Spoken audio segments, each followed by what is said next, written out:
जय हिंद। देखिए, आज अजीब से मन से बात करना पड़ रहा है। बड़ी दुखद खबर के साथ अचानक से सब चीज चल रहा था। कहीं कुछ कुछ लोगों से कॉल आने लगा कि सर आप न्यूज़ देखिए, या फिर ऐसे ऐसे घटना हुई है कि रोशन सर के भाई की नेपाल में संदिग्ध स्थिति में डेथ हो गई। तो हमें कुछ देर के लिए विश्वास ही नहीं हुआ। हमको लगा कि ऐसे बोल रहा है सब। आजकल एक न्यूज वगैरह के चक्कर में हमको लगता है ऐसा, तो हम डांटे भी, तुम लोग को ये सब नहीं समझ में आता है, कुछ से कुछ बोलते रहता है। तो कुछ पल के लिए विश्वास नहीं हुआ कि ऐसे कैसे हो सकता है। फिर धीरे धीरे कुछ लोग न्यूज भेजने लगे, फिर न्यूज पे देखे। जब न्यूज देखे ना, तो पैर के नीचे से जमीन खसक गया। एक समय एक कैसा अजीब करवट ले रहा है, किस दौर में, किस स्थिति में समय चला गया है। आखिर ऐसे कैसे हो गया? एक बार आप इसको न्यूज को पहले देखिए। उसको कोई कुछ नहीं किया गया है। इससे पहले मतलब सही से सो नहीं रहा था 5-7 दिन से। उसको थोड़ा सा जो है सेक्रेटरी प्रॉब्लम था, जो जिसका वो दवाई खाता था। ज्ञान बिंदु कोचिंग संस्थान के डायरेक्टर रोशन आनंद के भाई प्रिंस यादव की संदिग्ध स्थिति में मौत हो गई। वहीं उनके मौत के मामले में अब एक बड़ा खुलासा हुआ है। प्रिंस यादव के साथ नेपाल गए उनके दोस्तों ने बड़ा खुलासा करते हुए बयान दिया। सुनिए, प्रिंस यादव के साथ नेपाल गए उनके दोस्तों ने उनकी मौत को लेकर क्या कुछ बताया। हम प्रिंस का दोस्त हैं। प्रिंस का पहले से दवाई चलता था मेंटल का, मतलब उसको 2 बार अटैक आ चुका था। उसको कोई कुछ नहीं किया गया है। इससे पहले मतलब सही से सो नहीं रहा था 5-7 दिन से। तो 2-3 दिन से वो दवाई स्टार्ट किया, तो 2-3 दिन से मतलब पर्याप्त मात्रा में सोने लगा। कल भी देखिए सो रहा है, तो बोले अब तो रिलैक्स हो गया। मतलब जिसको जो सो गया तो उसको मेंटल ऑटोमेटिक शांत हो जाता है। तो हम लोग सोचे कि अब सो रहा है। उसके बाद मतलब शाम में मतलब हम लोग बाहर निकले। एक मतलब मेरे साथ में जो है ललतू और परजेश जो है उसको वहाँ पे छोड़ के गए। तो वो आके मतलब पर्याप्त मात्रा में सो रहा था। धीरे धीरे हुआ कि लंबा मतलब सांस लेने लगा, लंबा सांस लेने लगा। तो उसके बाद वो हमको कॉल किया हम लोग को, तो तुरंत हम वहाँ आए। मतलब हम जितना भी थे साथी उसको तो एम्बुलेंस मंगवाए। एम्बुलेंस न्यूरो हॉस्पिटल लेकर आए, समझे। तो वही उसी लाने के क्रम में उसका डेथ हो गया। कोई मारा क्या? नहीं, कोई नहीं। हम लोग बहुत करीबी दोस्त हैं। हम लोग क्यों जो करेंगे उसको? कोई दूसरा है कोई मारा? नहीं, कोई नहीं। उसको पहले से दवाई चलता था। हम लोग जो है 3 तारीख को प्रिंस के साथ यहाँ नेपाल आए हुए थे और नेपाल में अलग अलग होटल में रह रहे थे। इस घटना के रात में अचानक क्या हुआ कि हम लोग 6 बजे का प्रिंस खाना वाना खा करके अच्छा से सो गया था दवाई खा करके। उसको थोड़ा सा जो है सेक्रेटरी प्रॉब्लम था, जो जिसका वो दवाई खाता था। घटना के दिन हम लोग जो है यानी कि यहाँ इनरवा घूमने के लिए थोड़ा सा चल गए थे, क्योंकि वो सोता था। तो हम लोग सोचे तब तो घूम आते थोड़ा देर। वो पूरा सामान ही था। और यानी जब हम लोग घूम के आए, जब घूमने गए तो वहाँ फोन आया कि इसे इसका तबीयत खराब हो चुका है। तो जब तक हम लोग आए तब तक एम्बुलेंस में बिठा करके हॉस्पिटल ले गए। तो हॉस्पिटल में प्रयास किया बचाने का, लेकिन बचाया नहीं जा सका। उसको हम लोगों में से किसी के द्वारा मारपीट नहीं किया गया है, न ही किसी अन्य व्यक्ति के द्वारा मारपीट किया गया है। कोई मारा नहीं है। वो जो है बीमारी के कारण मतलब सेक्रेटरी का बहुत समय दवाई खा रहा था, उसी कारण मरा है। पटना के ज्ञान बिंदु कोचिंग संचालक रोशन आनंद के भाई प्रिंस यादव की नेपाल के विराट नगर में हुई मौत को लेकर नेपाल पुलिस की जांच में बड़ा खुलासा सामने आया।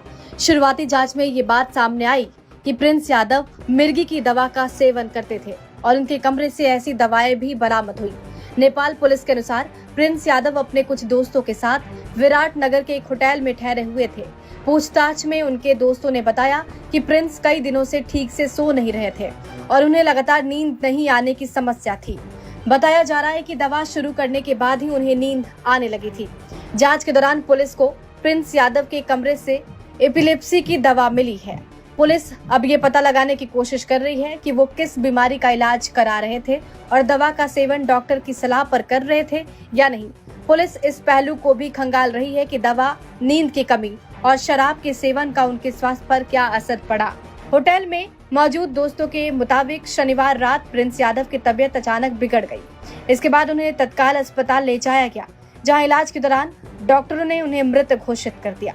शुरुआती तौर पर अत्यधिक शराब सेवन की बात सामने आई थी। नेपाल पुलिस ने साफ किया है कि मौत की असली वजह का पता पोस्टमार्टम रिपोर्ट आने के बाद ही चलेगा।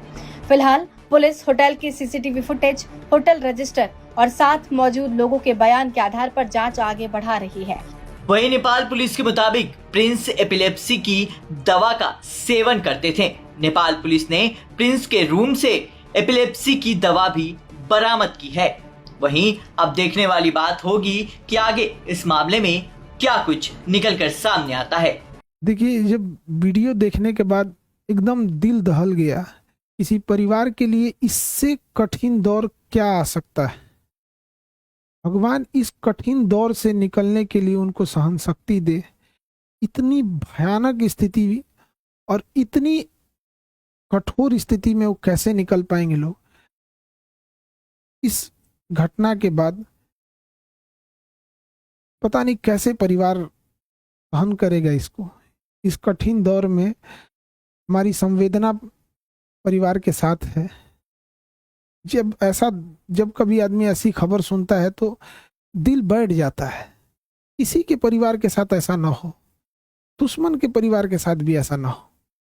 हमारी पूरी संवेदना है परिवार के साथ। हमसे जो संभव हो सकेगा, हम अभी परिवार किसी बात करने की स्थिति में नहीं होगा। हम इस चीज को समझ सकते हैं कि किसी के साथ ऐसा ना हो, लेकिन हमसे जो प्रयास होगा, हमसे जो कहेंगे लोग, हम वो हर संभव मदद करने को तैयार हैं, चाहे जो कुछ वो कहेंगे। इसमें सबसे जरूरी बात क्या है कि जो मीडिया को काफी संवेदनशील होने की जरूरत है। जो ऑथेंटिक न्यूज है वही चलाएं। अलग अलग इधर उधर अफवाहें या अटकलों पे ना जाएं। ये बहुत संवेदनशील मामला है और पुलिस अपना एक ऑफिशियल बयान जारी करे जिससे कि स्पष्ट हो सके चीजें क्या हैं और जल्दी से जल्दी इसका पोस्टमार्टम रिपोर्ट सार्वजनिक किया जाए। और सबसे ज्यादा जो अजीब सा चीज लग रहा है, ये कोइंसिडेंस, ये कैसे कोई तीसरा इंसान इसमें इन्वॉल्व लग रहा है। आखिर इतनी खतरनाक चीजें, इतनी अमानवीयकृत कैसे कोई कर सकता है। तो इसमें कोई ना कोई तीसरा साजिश जरूर कर रहा है। इसके लिए एक उच्च स्तरीय जांच होनी चाहिए और उच्च स्तरीय जांच की रिपोर्ट को लाया जाए और जो दोषी पाए जाएंगे उनमें एक को भी न छोड़ी जाए। फांसी से नीचे इनकी कोई सजा नहीं होनी चाहिए। आखिर ऐसा किसने, अगर किसी ने इसमें इन्वॉल्व है तो। अभी न्यूज में पता चल रहा है कि अलग अलग न्यूज अलग अलग चला रहे हैं। कृपया करके न्यूज वालों से भी हाथ जोड़कर विनती है। कोई कहता है कि मिर्गी की दवा खाई, एक दूसरा न्यूज देखो तो कोई कह रहा है कि शराब, कोई अलग न्यूज दिखा रहा है, कोई कुछ न्यूज दिखा रहा है। तो कृपया न्यूज वाले ऑथेंटिक चीजों को दर्शाओ। किसी की जान गई है, क्या मिर्गी की दवा कहाँ से थी, कहाँ से लाया गया, इसकी जांच पुलिस सार्वजनिक करे इस मामले को। और जो न्यूज में चल रहा है कि 5 लोगों को हिरासत में लिया गया है, सबसे जरूरी चीज है कि उन 5 लोग कौन कौन से थे, वो उनको नाम सार्वजनिक किया जाए। उनकी भी जांच होनी चाहिए कि वो आखिर कौन थे। दोस्त के रूप में कोई और तो नहीं था। ये तीसरा एंगल कोई हो भी सकता है इसमें। इस चीज को नकारा नहीं जा सकता है कि जिस तरह से इस मामले को तूल पकड़ाया गया, एक गार्ड का मैटर था, अपना सॉल्व हो जाता इसको, लेकिन इसको इस तरह से तूल पकड़ाया गया इतना बड़े लेवल पे। और इधर ये जब ये घटना सामने आती है तो कुछ समझ में नहीं आता है क्या करें आप।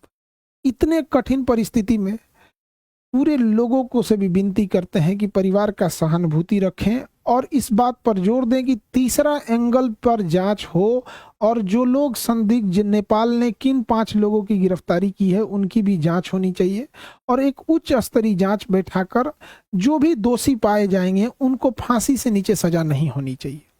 देखिए, जो इंसान अब पुण्य आत्मा अब दुनिया से चली गई, भगवान उनको शांति दे, लेकिन यदि इसमें जो इन्वॉल्व है उसको पुलिस पकड़ लेती है या उच्च स्तरीय जांच में आती है तो कहीं ना कहीं ये उचित रहेगा। इस कठिन परिस्थिति से अजीब सा समय ले आ देता है। कभी कभी समय इंसान को ऐसे जगह लाके खड़ा करता है ना, जहाँ इंसान को कुछ समझ में नहीं आता है क्या हो रहा है, ये समय का चक्र किधर चल रहा है, कौन सी साजिश चल रही है, कौन कौन इसमें इन्वॉल्व हो रहा है, कौन तीसरा इंसान तो नहीं इन्वॉल्व हो रहा है, आखिर वो 5 लोग कौन थे और उसके साथ क्या कर रहे थे। उस पुण्य आत्मा के लिए श्रद्धांजलि देते हैं। और इस कठिन परिस्थिति में मेरी संवेदना परिवार के साथ है। हमसे जो मदद हो सकेगा, हमसे जितना संभव हो सकेगा, हम उतना सहयोग करने को तैयार हैं। लेकिन सबसे ज़रूरी चीज़ है कि पुलिस को इसमें आके एक ऑफिशियल प्रेस विज्ञप्ति जारी करनी चाहिए और जल्दी से जल्दी जो रिपोर्ट है उसे सार्वजनिक करनी चाहिए, ताकि चीज़ें सही दिशा में जाए। मेरी संवेदना परिवार के साथ है। अब ऐसी परिस्थिति में इंसान को कुछ बोलना भी बड़ा अजीब सा लगता है कि क्या इंसान बोले, ऐसा समाज समय कहाँ ले आके खड़ा कर दे।